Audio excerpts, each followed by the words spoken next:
తెలంగాణ రాష్ట్ర prohibition and excise అధికారులు గురువారం శంషాబాద్ ఎయిర్పోర్ట్లో 226 విదేశీ మద్యం సీసాలను స్వాధీనం చేసుకున్నారు. ఎయిర్పోర్ట్లో పనిచేసే ఇద్దరు అధికారులే ఇందులో సూత్రధారులని పోలీసుల విచారణలో తేలింది. దీంతో వారిని అదుపులోకి తీసుకుని లిక్కర్ బాటిల్ను స్వాధీనం చేసుకున్నారు. అయితే పోలీసులు అదుపులోకి తీసుకున్న వ్యక్తులను వెంటనే వదిలేయాలని విశాఖకు చెందిన ఓ మంత్రి Telangana excise and prohibition director Akun Sabharwal కు ఫోన్ చేసి చెప్పినట్లు తెలిసింది. అయితే విదేశీ మద్యం తెస్తున్నట్లు అన్ని ఆధారాలు తమ వద్ద ఉన్నాయని, వారిని వదిలేయడం కుదరదని అకుల్ సబర్వాల్ సదరు మంత్రికి చెప్పారని తెలుస్తుంది. ఎయిర్పోర్ట్ లో ఈ దందా జోరుగా సాగుతున్నట్లు ఆధారాలు లభించడంతో తెలంగాణ పోలీసులు పక్కా సమాచారంతో దాడులకు దిగారు. అయితే ఎట్టి పరిస్థితుల్లో ఆ మంత్రిని వదిలిపెట్టబోమని తెలంగాణ పోలీసులు చెబుతున్నారు. అవసరమైతే ఆ మంత్రిని అరెస్టు చేయడానికి సైతం వెనకాడబోమని స్పష్టం చేశారు. గతంలోనూ తెలంగాణ పోలీసులు చంద్రబాబుకు చెందిన ఓటుకు నోటు కేసులు ఆడియో, వీడియో టేపులతో దొరికిపోయిన విషయం అందరికీ తెలిసిందే.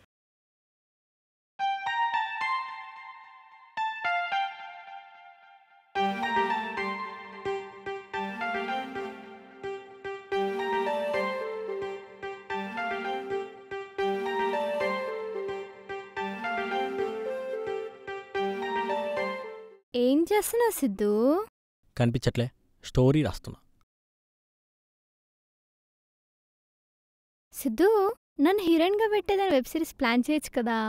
నిన్ను పెళ్లి చేసుకోవడమే ఎక్కువ, పైగా ఇదొకట. అయినా డబ్బెవడు పెడతాడు? మీ బాబా. సిద్ధు ప్లీజ్ సిద్ధు. సరే గాని చేద్దాం. ఇంతకీ టైటిల్ ఏమనుకున్నావు? టైటిలా? నీకిష్టమైన డైరెక్టర్ పేరు, నాకిష్టమైన హీరోయిన్ పేరు శ్రీదేవి, వైఫ్ ఆఫ్ రాఘోపాల్ వర్మ. బాగుందే కదా.